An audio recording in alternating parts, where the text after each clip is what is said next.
Do you know which countries has the most amount of debt? Could your country be on this list? Stick around as we count down the top 10 countries with the highest national debt. You might be surprised by some of these. Number 10. Greece.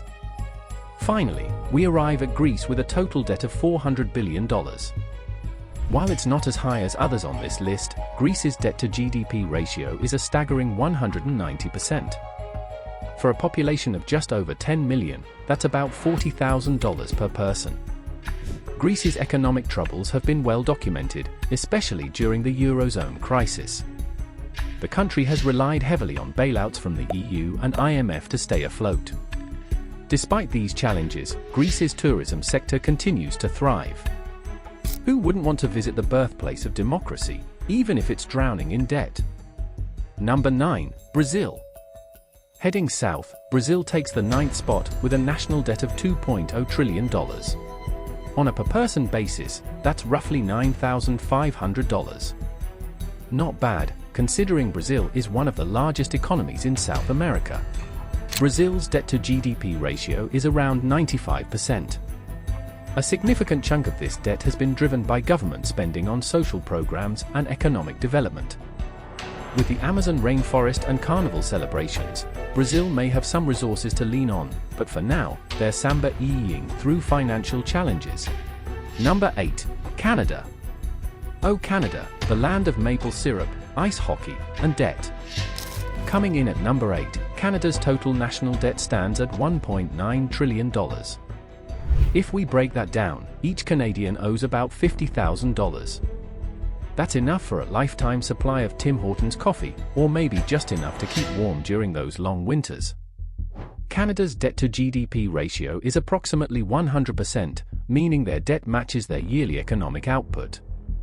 Much of this debt stems from public spending on healthcare, infrastructure, and pandemic recovery programs. But hey, at least they have universal healthcare to patch things up. If you don't want to be in debt yourself, like the video. Number 7. Italy. Italy, the land of pizza, pasta, and a debt that's hard to digest. Italy's total national debt sits at a hefty $2.7 trillion.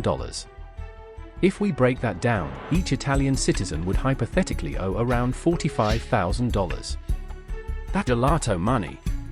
Italy's debt-to-GDP ratio is over 140%, which means they owe more than their entire yearly economic output. It's like earning $50,000 a year and owing $70,000 on your credit card. Despite this, Italy's economy has shown resilience, supported by its robust tourism industry. Who would have thought that gondola rides and leaning towers could help balance the books? Number 6. France. Bonjour, France. With a total debt of $3.2 trillion, France takes the 6th spot. But here's a twist, each French citizen's share of the debt is approximately $47,000. Sacre bleu, that's a lot of baguettes. France's debt has seen a steady rise over the past decade, fueled by public spending on healthcare, pensions, and infrastructure. Interestingly, France's debt-to-GDP ratio hovers around 112%, which isn't quite as bad as Italy's, but still enough to raise some eyebrows at the European Union. On the bright side, French wines are still world-class, so there's always that to toast to. Number 5. United Kingdom. Next, we cross the channel to the United Kingdom, where the total national debt is about $3.7 trillion. That works out to around $55,000 per citizen. Cheers to that, right? Or should I say, stiff upper lip? The UK's debt ballooned significantly after 2020 due to pandemic spending and ongoing economic challenges post-Brexit. The debt-to-GDP ratio is close to 100%, meaning the UK owes almost as much as it produces annually. Despite this, London remains a global financial hub. Maybe they're hoping to refinance their debt over a nice cup of tea. If your country is still not in the list, comment your country's name. Number 4. Germany. The total debt here is $3.8 trillion, and each German citizen's share comes to about $46,000. Not too bad, considering Germany's economy is often called the engine of Europe. Germany's debt-to-GDP ratio is relatively healthy at around 70%, one of the lowest on this list. However, it's worth noting that their debt has risen in recent years due to significant spending on energy transition and economic recovery efforts. If there's one country that can engineer its way out of debt, it's Germany. Number 3. Japan. With a staggering $9 trillion in debt, Japan lands in the third spot. But wait until you hear this, each Japanese citizen's share is around $71,000. That's almost enough to buy the latest high-tech toilet from Tokyo, but not quite. Japan has one of the highest debt-to-GDP ratios in the world at over 260%. This is partly due to decades of economic stimulus and an aging population that's placing a strain on public finances. Despite the debt, Japan remains an economic powerhouse, exporting everything from cars to anime. So maybe they'll animate their way out of this debt crisis? Number 2. China. With a national debt of $13 trillion, China claims the second spot. On a per-person basis, that's about $9,000, which is surprisingly low compared to others on this list.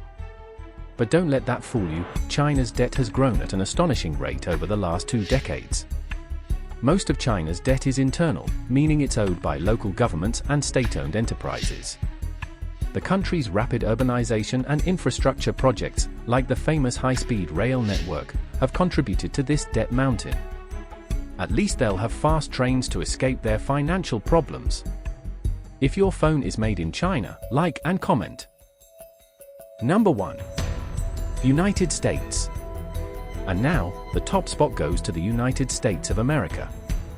With a whopping $32 trillion in debt, the US isn't shy about borrowing.